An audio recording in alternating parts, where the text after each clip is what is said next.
1, 2, 3. Rustig. Welkom by nog 'n Storybeer storie. Luister lekker saam.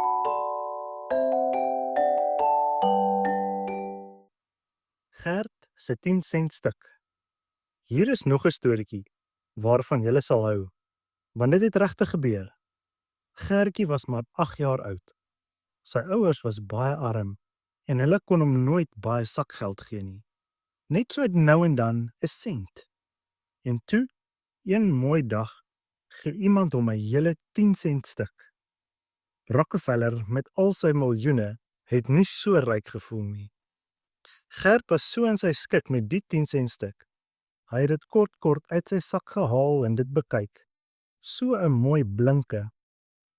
En wat kan hy nie alles daarmee koop nie? Maar later, toe Gert vir die soveelste keer sy hand in sy sak steek om sy geldstuk uit te haal, is dit skoonveld. Hy het al sy sakke omgedop, maar daar was net geen teken van sy 10 sent stuk nie.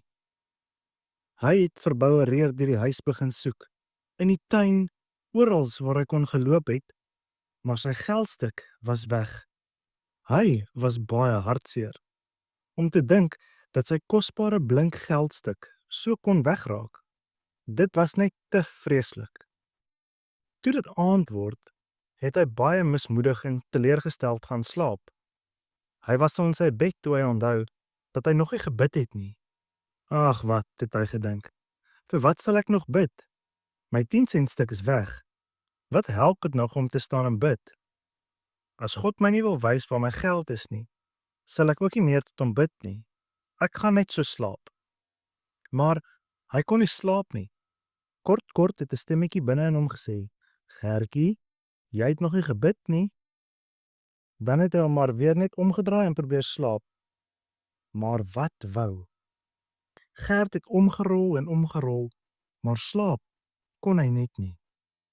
En daardie stemmetjie wou maar net nie met rus laat nie. Gertjie, jy het nog nie gebid nie. Eindelik gaan sit hy regop in die bed. Ek sal seker maar moet bid, het hy vir homself gesê. Toe klim hy van die bed af en gaan op sy knieë. O, wat is dit? Het hy uitgeroep, want sy knie het op iets klein en koud en hard te lande gekom. Dit was sy 10 sent stuk. Fluit, my storie is uit.